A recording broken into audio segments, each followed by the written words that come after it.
Hello everyone, कैसे हैं आप सब। आई होप आप सब अच्छे होंगे और आपको स्टोरी अच्छी लग रही होगी। ठीक है, तो कल हमने क्या देखा था। कल हमने बहुत कुछ देखा था, उसमें से लास्ट सीन आपको बता देती हूँ कि जो साक्षी है वो आर्या के पास जाके बैठी थी। अब बैठे बैठे कुछ समय होता है, अब देखते देखते उसको काफ़ी टाइम हो गया था बैठे हुए, और वो अपना जो सिर है वो आर्या के हाथों के जो साइड में लग रखा हुआ था, प्रॉपर टच नहीं करती है उसके हाथ को, बस थोड़ा सा उसके हैंड यानी फिंगर्स के ऊपर को टच करती है। टच करके अपना सर रख लेती है। अब थोड़ी देर बाद उसके हाथों में टैप होता है, मतलब ऐसा लगता है कि आर्या अपने हाथ को मूवमेंट कर रही है। तो उठती है, देखती है उसको प्रॉपर, तो आर्या ने अपनी आंखें खोल चुकी थी। तो साक्षी उसको देख के एकदम हक कर लेती है, साइड ज़्यादा तेज़ नहीं, एकदम थोड़ा देख के कि उसको लगे ना।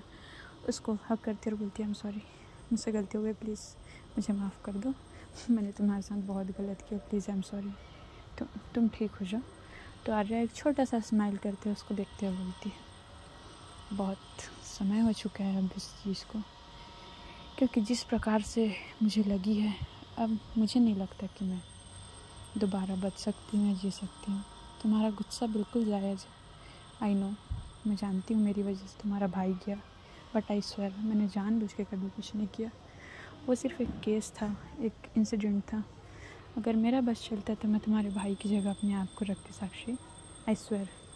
और तुम्हारी मॉम की हालत भी कहीं ना कहीं इसकी ज़िम्मेदार भी मैं हूँ।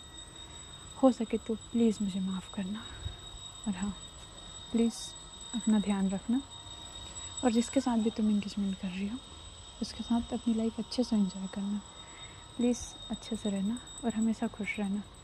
भूल जाना तुम कि कभी तुम्हारी लाइफ में कोई आर्या नाम की थी या कुछ भी। साक्षी बोलती, तुम पागल हो गई हो क्या, फालतू बात मत करो मेरे साथ, मैं कुछ नहीं जानती, तुम जल्दी से ठीक हो, प्लीज़ तुम उठो, मैं और कुछ नहीं जानती, प्लीज़ तुम ऐसी बातें मत करो। साक्षी रो रही थी, उसकी आंखों से आंसू बह रहे थे, आर्या सब बोल रही थी, पर आर्या बोलती है, आई एम सॉरी, मेरी वजह से तुमको बहुत तकलीफ़ हुई, आई नो, मैंने बहुत बार तुमको हर्ट किया है, और कुछ बार तो ऐसा हर्ट किया कि मैंने तुम्हारी माँ और तुम्हारे भाई को ही छीन लिया। मुझे पता है मेरी गलती माफ़ी के लायक नहीं है, बट मैंने कभी भी कुछ भी जानबूझ के नहीं किया, प्लीज़ मुझे माफ़ करना। इतना ही बोल के वो अपनी आंखें बंद कर लेती। अब साक्षी जो है एकदम सडनली एकदम तेज़ वाला चिल्ला के उठती है आर्या का नाम लेके। अब जैसे ही वो आर्या का नाम तेज़ी से चिल्लाती है, बाहर से 2 नर्स, एक डॉक्टर और सांच, निशा और आर्या की मम्मी सभी अंदर आते हैं। अब साक्षी उठती है और देखती है कि आर्या ने तो आंखें खोली नहीं थी, मतलब वो सपना था। साक्षी एक गहरी सांस लेती है और फिर आर्या की तरफ देखती है और उसकी पल्स रेट को देखती है, जो हाँ चल रही थी अभी भी। तो डॉक्टर बोलते हैं, आपको अंदर आने की परमिशन किसने दी, मैंने बोला था कि अभी पेशेंट से कोई नहीं मिल सकता, प्लीज़ आप उठिए वहाँ से, नर्स बाहर लेके जाओ इनको।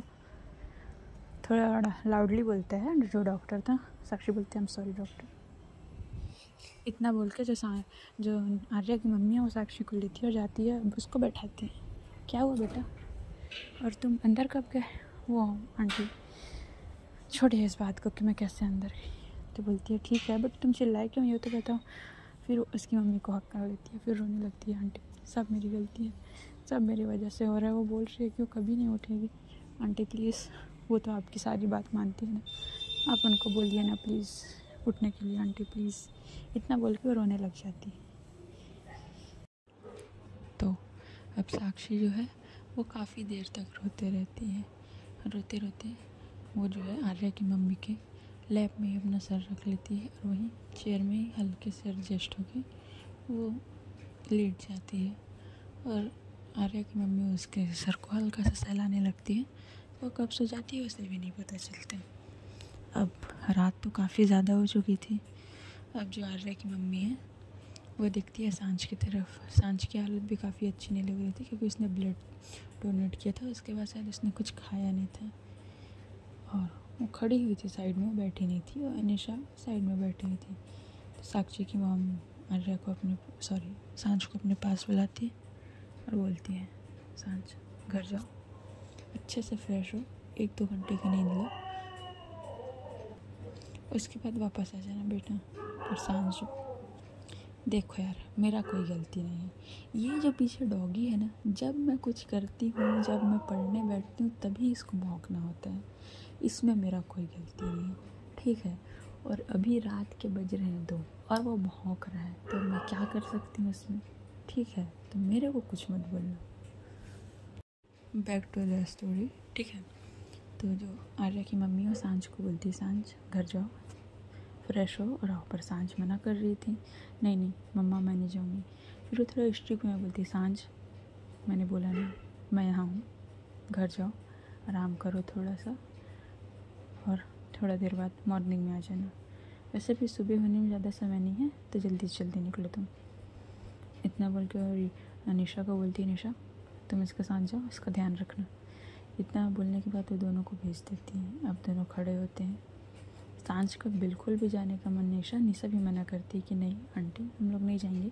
बट जो सांझ की मम्मी है, आर्या की मम्मी है सॉरी, वो ज़बरदस्ती उनको भेजती थी कि जाओ। अब इन लोगों को मजबूरन जाना पड़ा था क्योंकि उनका बात नहीं काट सकते थे। अब जाते हैं दोनों, निकलते हैं हॉस्पिटल से। लगभग हॉस्पिटल से घर 30 मिनट के रास्ते पे था। तो सांझ ड्राइव नहीं करती है, निशा ड्राइव कर रही थी। अब क्या ऐसा सिचुएशन में कोई इंसान क्या बात कर सकते हैं। साइलेंटली ड्राइव कर रहे थे। फिर उसके बाद पहुँचते हैं घर। घर जाने के बाद जो हमारी सांझ है वो वहाँ काउच में बैठ जाती है, और बस नीचे देख रही थी और कंटिन्यू उसकी आंखों से आंसू बह रहे थे। फिर निशा जो है वो गाड़ी पार्क करके आती है अंदर, और वो देखती है सांझ को, बोलती क्या हुआ, कुछ प्रॉब्लम है क्या। तो सांझ कुछ नहीं बोलती है। तो निशा अपने नीज पे आती है और बैठती है, उसके फेस को हल्का सा ऊपर करती है, क्या हुआ, कुछ बात है क्या, इतना बोल के उससे पूछ रही थी। पर जो सांझ है उसको टाइटली हग कर लेती है और बस उसके आंखों से आंसू बहने लगते हैं। तो निशा बोलती है क्या हो गया, इट्स ओके, ठीक हो जाएगी, वो बहुत स्ट्रॉन्ग है वो। तो सांझ जो है वो फिर थोड़ा सा इमोशनल थे उस मोमेंट में। अब निशा उसको वहाँ से उठाती है, कमरे में लेके जाती है और बोलती है तुम फ्रेश होके आ जाओ। बहुत उसको फोर्स करने के बाद वो वॉशरूम जाती है, फ्रेश होके आती है। तब तक निशा नीचे से कुछ लेके आ गई थी, कुछ फ्रूट्स और कुछ जूस। तो बोलती है तुम जूस पी लो। तो सांझ बोलती है सॉरी यार मेरा मन नहीं है, बिल्कुल भी नहीं, प्लीज़ फोर्स मत करो। तो जो निशा बोलती है थोड़ा सा तो पी लो, अच्छा लगेगा। अगर वो ठीक होएगी तो तुम लोग को ऐसे हालत में देखेंगी तो उसको बिल्कुल अच्छा नहीं लगेगा, उसको काफ़ी गिल्ट महसूस होगा कि मेरी वजह से। मैं उसको बहुत अच्छे से जानती हूँ, प्लीज़ थोड़ा सा पी लो। इतना बोलने के बाद वो पिलाती है उसको, थोड़ा सा पीती है। फिर सांझ जो है वहीं बैठी थी, वो निशा काउच में बैठी थी, सांझ जो है उसके नीस के पास, उसके नीस में अपना सर रख के बैठी थी। मतलब उसको एक प्रकार से उसके लैप में अपना सर रखी थी और उसको हक करके बैठी थी। अब निशा उसको धीरे से उठाती है, उठाने के बाद उसको टाइटली हक करके बैठी थी। फिर उसको बोलती है आप सो जाओ थोड़ा देर, ठीक लगेगा। इतना बोलने के बाद उसको बिस्तर में लेके जाती है और उसको हक करके लेटी थी।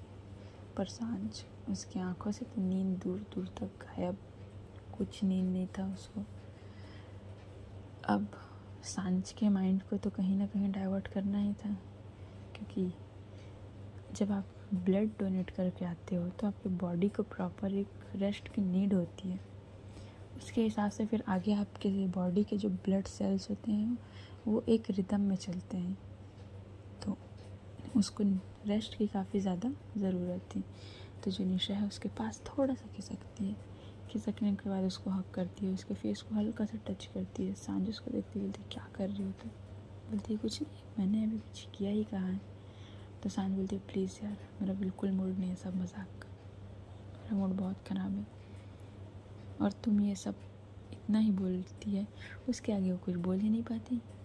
क्यों? क्योंकि निशा ने भाई अपने होंठ उसके होंठों में रख दिए थे और उसको किस करने लगी थी। सांझ थोड़ा सा पीछे थी, बोलती निशा प्लीज़ सो जाओ। तो निशा बोलती है सो ही तो रही हूँ, सोने के लिए नींद आनी चाहिए और नींद आने के लिए कुछ करना पड़ेगा। तो सांझ उसको एक लुक देती, बोलती है यार सो जाओ ना प्लीज़। तो निशा उसको फिर से अपने करीब खींचती है, फिर से अपने करीब करती है और उसके होंठों में अपने होंठ रखे उसको किस करने लगती है। पहले सॉफ्टली किस कर रही थी, फिर धीरे धीरे उसका किस डीप होते जाते हैं। अब सांझ में मदहोश होते हैं। वो भी निशा को किस बैक करती है। थोड़ा सा देर किस बैक करने के बाद वो बोलती है निशा प्लीज़ इससे आगे नहीं, मेरा मूड नहीं है प्लीज़। तो निशा बोलती है अच्छा ठीक है इट्स ओके, इधर आओ बोल के उसको टाइटली हग करती है और उसको सुलाने लगती है। अब देखते देखते हॉस्पिटल में लगभग बज रहे थे 2:30। ठीक है, अब जो साक्षी है तो आर्या की मम्मी की लैप में सर रख के सो ही रही थी। आर्या की मम्मी जग रही थी। अब अचानक से हॉस्पिटल में सारी लाइटें बंद हो जाती हैं। तो आर्या की मॉम है, उन्होंने भी अपनी थोड़ी देर के लिए अपनी आंखें बंद की थी। अब लाइटें बंद होती है तो अपनी आंखें खोलती है। अपनी आंखें खोलने के बाद वो इधर उधर देखती है। मैंने पहले ही बताया काफ़ी एक्टिव माइंड थी। ठीक है, देखती हैं तो उनको कुछ दिखता नहीं है, पर थोड़ा थोड़ा कुछ आहट महसूस होता है जैसे कोई आ रहा है। बट वो ऐसा प्रिटेंड करती है जैसे उनको कुछ पता ही नहीं है, एकदम साइलेंट। अब धीरे से थोड़ा देर 5-10 मिनट बाद आर्या का जो रूम है उसका गेट ओपन होता है। गेट ओपन होते हुए उसमें कोई आदमी एंटर करता है। ये चीज़ नोट करती है आर्या की मॉम और वो साक्षी को उठाती है। साक्षी भी उठती है, वो भी दिखती है। अब जैसे ही 2 बंदे थे, उनका फेस अंधेरा था, दिख नहीं रहा था, बस हल्का सा रोशनी था, तो लग रहा था लोग अपना फेस कवर करके आए हैं। अब जैसे ही वो जो 2 लोग आए थे, 2 बंदे आए थे, वो जैसे ही अंदर घुसते हैं, उनके अंदर जाने के बाद जो आर्या की मॉम है वो भी साक्षी के साथ अंदर घुसती है। क्योंकि सट से गेट बंद होता है, तो जैसे आर्या की मॉम घुसते हैं तो जैसे आवाज़ आता है वो दोनों जो थे वो पीछे पलट के देखते हैं और उनके हाथ में गन थे और कुछ और हथियार टाइप्स थे। वो दोनों के ऊपर पॉइंट करके हिलना मत, देखो हम लोग को तुम लोग के यहाँ कोई दुश्मनी नहीं है, गेट लॉक करके बाहर जाओ और यहाँ से निकलो, तुम लोग को हम लोग कुछ नहीं करेंगे। इतना ही बोलते हैं। फिर जो साक्षी है वो तो गुस्से में आगे बढ़ रही थी, बट आर्या की मॉम उसको रोक देती है। फिर वो घूमते हुए जाती है उन लोग के पास धीरे धीरे कदमों से। फिर बोलती है अच्छा पर पहले जान तो लो कि तुम आए किसके पास हो और तुम जिसको मारने आए हो उसका बैकग्राउंड क्या है, उसके फैमिली वाले कौन है, तुम इतना तो जान लो। तो जो अरविंद हो बोलते हैं मतलब क्या है आपका। तो जो साक्षी की मॉम है वहीं पास गेट के पास ही खड़े थे, वहाँ स्विच था, लाइट ऑन करती है। अब जैसे ही लाइट ऑन करती है सामने वाला व्यक्ति एकदम शॉक्ड होके प्रतिभा पाटिल, जैसे प्रतिभा पाटिल का नाम लेता है उसके पीछे एक और लड़का था, वो एकदम घबराया था। प्रतिभा पाटिल कौन, कहाँ। तो साक्षी जो है वो आर्या की मॉम का नाम तो जानती थी कि उनका नाम प्रतिभा है, पर वो प्रतिभा ठाकुर जानती थी, पाटिल नहीं जानती थी। तो वो देखने लगती है उनको। फिर वो अरविंदा बोलता है मैम आप यहाँ क्या कर रही हैं मैम कुछ काम था, एक बार कॉल कर लेती मैम। इतना बोल के वो घबरा जाता है। फिर जो आर्या की मॉम बोलती है ठीक, तुम ये बताओ तुम यहाँ क्या कर रहे हो और ये इसके पीछे पड़े क्यों हैं और इसकी जो हालत है ये तुम्हारी वजह से हुई है। तो फिर उसको थोड़ी पता था कि वो उसकी मॉम है करके। तो फिर वो बोलते हैं जी मैम बस कुछ ज़्यादा इन्वॉल्व हो रही थी केस में, इसलिए बस आज इसी का खेल ख़त्म करने हैं, मुझे नहीं पता था कि आप यहाँ हैं, मुझे माफ़ कर दीजिए मैं गलत जगह आया, बस इसका खेल ख़त्म करके। अब जैसे ही वो इतना बोलता है साक्षी की आर्या की मॉम है वो जाती है, उसका कॉलर पकड़ के उसको 2 थप्पड़ लगाती है और जैसे ही उसको थप्पड़ लगाती है वो नीचे और सॉफ्ट बोलता है मैम गलती हो गई मैम सॉरी मैम सॉरी। फिर बोलता है ठीक। फिर साक्षी तो शॉक्ड ये सब देख के। अब आर्या की मॉम उसको पीटे जा रही थी। फिर इसका एक और लड़का था वो मैम माफ़ कर दीजिए मैम, माफ़ कर दीजिए प्लीज़। तो गिड़गिड़ाने लगते। फिर साक्षी की मॉम बोलती है उठो यहाँ से, उठो और अभी के अभी निकलो, दोबारा कभी यहाँ दिखे तो मेरे से बुरा कोई नहीं होगा। और हाँ, क्या नाम है उसका, बिजनेसमैन अखिल मेहता, वो करंट में कहाँ है, उसका एड्रेस चाहिए मुझे अभी राइट नाउ। फिर वो बोलता है यस मैम, इतना बोल के उसका एड्रेस निकाल कर देते हैं और उसका नंबर देते हैं। तो यहाँ है ट्विस्ट। अब हम जानते हैं क्या होगा।